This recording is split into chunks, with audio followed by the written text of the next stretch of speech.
So things like how curious or anxious or friendly or calm or nice and sympathetic, they're these sorts of traits.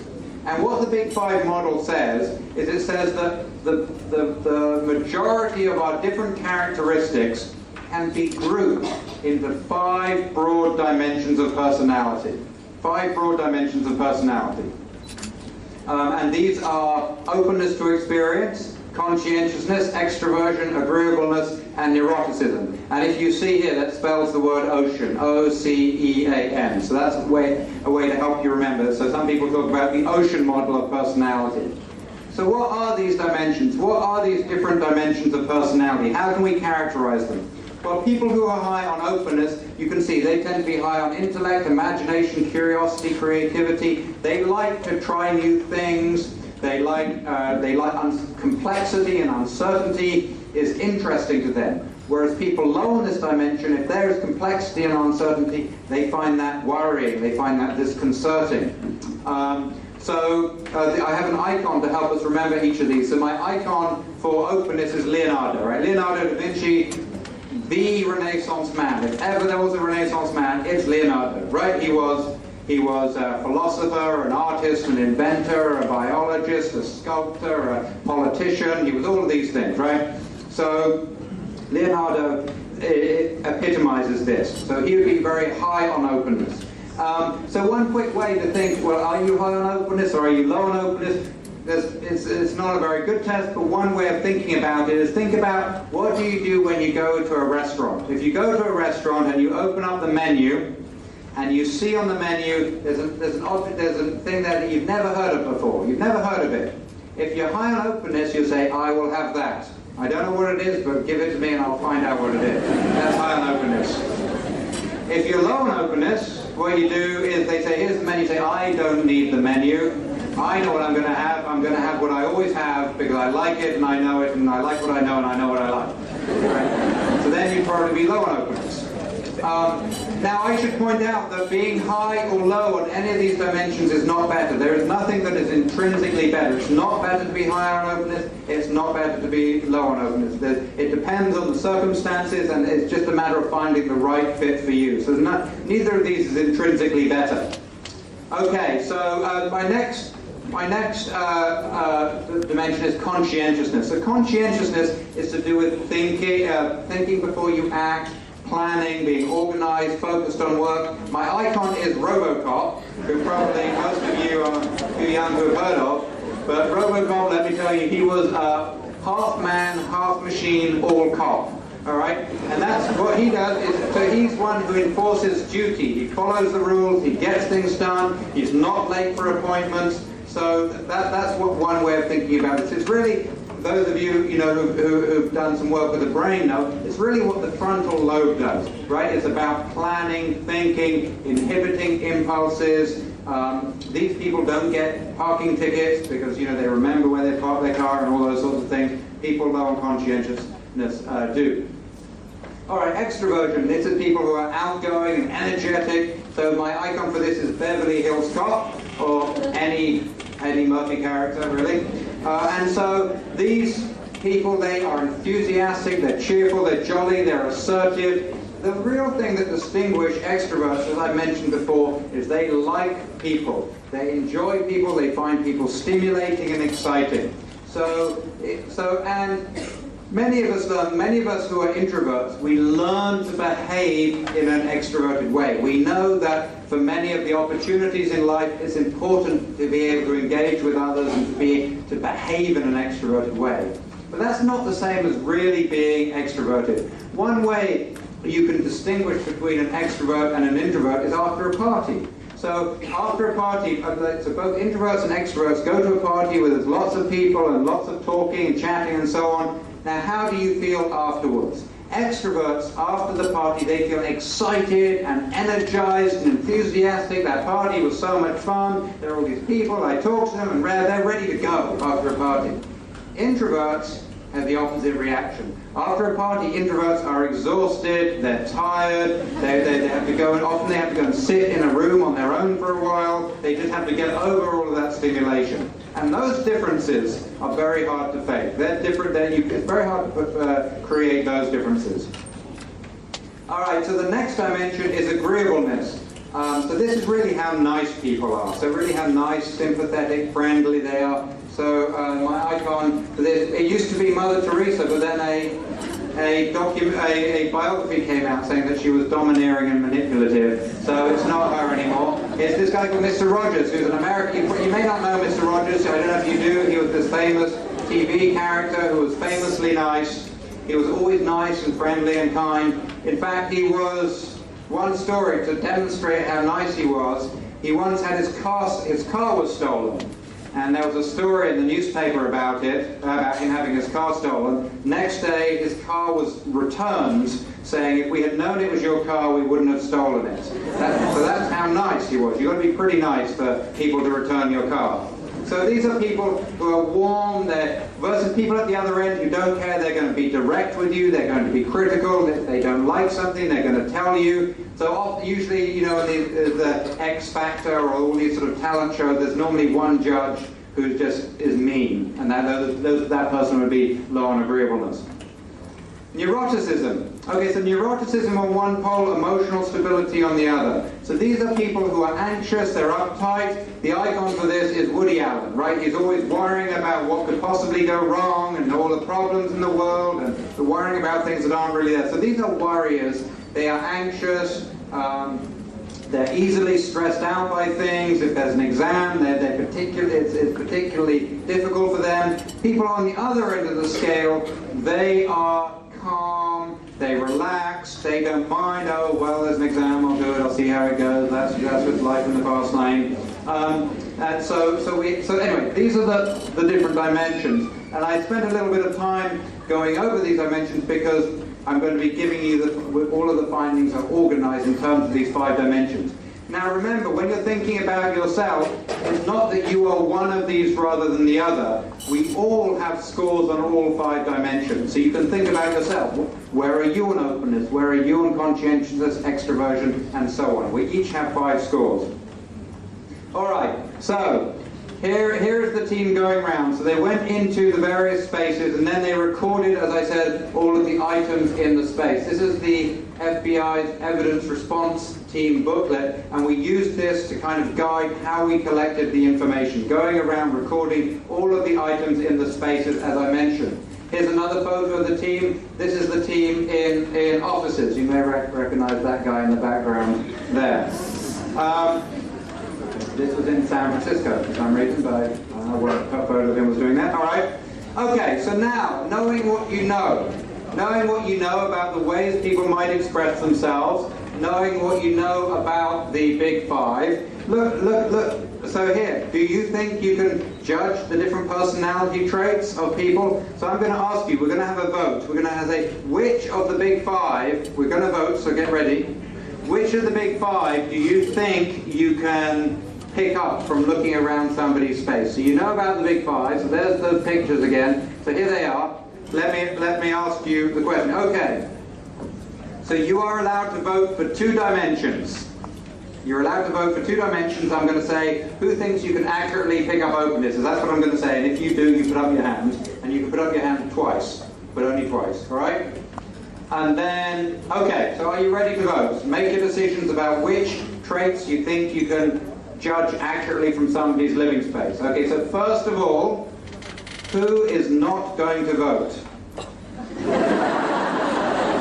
All right, okay, so everybody's going to vote. That's good. That's very good. Okay, so now we know everyone's going to vote, so nobody will have their hand down the whole time. Very good. Okay, who thinks you can learn about openness from snooping around somebody's room? Raise your hand if you think you can learn about openness. Raise your hand high if you think you can. Okay, that is 8% of you. All right. Who thinks you can learn about conscientiousness from looking around somebody's room? All right, there we go. That is 76% of you. All right. What about extroversion? Who thinks you can learn about extroversion? That is 64%. All right. Who thinks agreeableness? 1% of you. All right. And neuroticism? That is, I don't know, 20%. All right. You can learn a lot about somebody's conscientiousness from their living space. It is a good place to learn about somebody's conscientiousness. However, by far the strongest, by far the most accurate trait you can learn about in that is openness. Openness is where you get the most information. You get the more about openness than any of the other traits. Those of you who said openness, you get 100 points. All right. Okay, so we also did the thing in offices. We also did this thing again. So offices are kind of like dorm rooms, especially cubicles, because they're essentially the same space, but people do very different things with them. Okay, so we looked at offices and we had exactly the same study. We sent teams of judges into these offices. They had to judge the personality of the people just from the spaces, and then we also collected information on what the people were really like. Now, we wanted to go, we also thought, well, this is all right. This is people's physical spaces. What about their virtual spaces? Maybe in their virtual spaces they have more opportunity to just express themselves without the constraints of company rules or without the constraints of reality, etc. They could just do what they wanted. So what we also looked at was how do people express themselves in their personal websites. So this is from olden days. This is before probably most of the people in here can remember. This was before Facebook. That's right, a long time ago. So people used to have, before Facebook, believe it or not, this is what people used to do. They used to create their own websites. They create their own websites, and it's just their way of letting the world know who they were. And the question we had was, how much can you learn about a person just by looking at their website? There's one argument for saying you can learn a lot about them because there's all kinds of details they can put there. There's an argument for saying you don't really learn about what they're really like, you just learn about the impression they want to convey, how they want to look, so maybe you don't learn very much about them. And as you can see, there's a great deal of a variety in the different sorts of websites people have. I'm going to show you a few of them just so you can, to refresh your memory of what they used to look like. So these really are people's websites. These were websites that were in our study, and you get a sense of the differences just looking at them of what these people are like. That's Susie's place. All right. This is, who knows, art, thought, self. All right. Here is Carol's homepage. There you go. That is Pete's Compendium of Knowledge. It's not all pompous, is it? So, all right. What do we have here? Oh, another one. All right. So this I put this up. So if you, of course, if you go deeper into the page, there's lots of information about the people. Here you see some poetry the person has. Here you see the movies that they really like, so you get an idea of their movie preferences. This person has put their schedule down there, just in case you care what they're doing on a day-to-day basis. It's their schedule. Here, if you go deeper here, this person has, look, a picture of their office. Right? Look at that. So you can even see their office. Looks like a really fascinating person to hang out with, doesn't it? And then here you have, this person has put their mood diary here. They're feeling fruity and timid and low energy and angry at Amazon. They have all their, that's their mood diary. Their cat. Somebody has all the pictures of their cats, in case you wanted to see what their 12 cats look like. There they are. And here, look, these are identity claims. We talked about identity claims earlier. This is identity claims, right? This here, this is the, the gay sign. This is the Mexican flag. This is the fraternity signs, right? So you have a gay Hispanic fraternity person. Is what you have here. That's what that says. It's the person is symbolically saying, "This is who I am." Now, unlike the other studies, I told you that in the studies of bedrooms and offices, what we did was we covered up the photos. We weren't able to do that in this one because there was no practical way of covering up the photos. So people could have used the photographic information. We thought that people would only put very flattering photos of themselves up, but this was one of the photos. Is that enough? Is anyone feeling overwhelmed? Yeah. Maybe that's the best angle the person could find. Okay. So we talked about websites. All right, now bring it up to date. Okay, what about the modern version, Facebook? We've also done studies of Facebook. So here we have what we did is we get people to judge others on the basis of their Facebook profile. And our question, can you learn what people are like based on their Facebook profile? Who here has a Facebook profile? Raise your hand if you have a Facebook profile. All right. All right, nearly everybody. Okay, so now let's do another vote. So here's my question. You have two options here. Option A, do you think you can learn a lot about a person from their Facebook profile? So either one of these is right. I'm not going to tell you which one it is. So either you have option A is you can learn a lot about what a person is really like. That's option A. Option B is you learn a lot about how that person wants to be, their ideal self. Okay? So which do you think it is? So who thinks it's option A, you learn about what that person's really like? Raise your hand if you think it's that. All right, we have 12%. Who thinks it's how the person wants to be? All right, we have 80%. All right. I don't want to spoil all the results, except the group, those people who said you learn about what the person wants to say, you guys are wrong. Turns out you learn a lot about what that person's really like, not about their ideal self. Okay, so we've talked about Facebook. As I said, another way people express themselves is in terms of the music they listen to. So we did a study looking at people's music preferences. So here you see, these are two of the music preferences. And what we did in this study is we asked people, what are your favorite songs, your all-time favorite songs? And we spent a lot of time making sure we got it right. So this, believe it or not, that really is somebody's list of all-time favorite songs, and so is the other one. And looking at those songs, you immediately get an impression of what these people are like, don't you? Like if you were going to throw a party and you wanted people to be lively, you invite this person, right, to come along and get the party going, right? We got samples, snippets of people from everyday life. So what you're looking at here is called the ear. This is the electronically activated recorder. And what happens here is this is a little device that people carry around on their belt, as you see, there you go, carrying around on the belt, and it has a microphone attached to it. And every 12 minutes it comes on for 30 seconds and records just what's going on, whatever it is you're doing. If you're shopping, you're in class, you're in the library, if you're talking to somebody, it picks that up. So we take those recordings and we give those to somebody else. And we say, okay, can you tell us what this person is like just on the basis of this recording, just on having little snippets of information about this person. All right, the next study we did was say, well, what can you learn about people from their appearance, the way they look and the way they stand. So we did a study here where we had a whole bunch of people's photographs of people. We said, the targets, we said, come into the lab, and they stood there, and we said, stand there 1 second, and then we go click with the camera and take a photo of them, and then we show that photo to other people. And can the people who've only seen a photograph of you, can they tell what your personality is like? All right, so I've told you about a lot of data here, a lot of different studies. I'm sure you want to know the findings. What did we find? As I warned you, we're going to talk about this in terms of the big 5 personality dimensions. So here you see the things I've already told you. So you'll recognize down the right-hand side the different personality dimensions, the ocean model. And then along the top is the different contexts. You see Facebook, website, bedroom, office, music top 10, the social behavior, that's the ear study that I just told you about, and then physical appearance, the photographs. The question here is how accurate are judgments based on each of these different domains?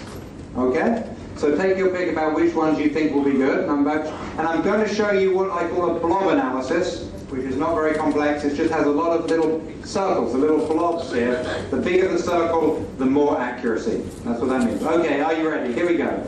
All right, so these are the findings. And you'll notice a few things immediately.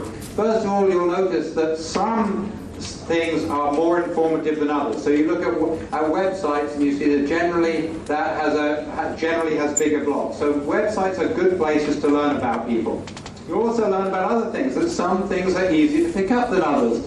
Openness to experience, that tends to be perceived quite accurately across most of the contexts we looked at.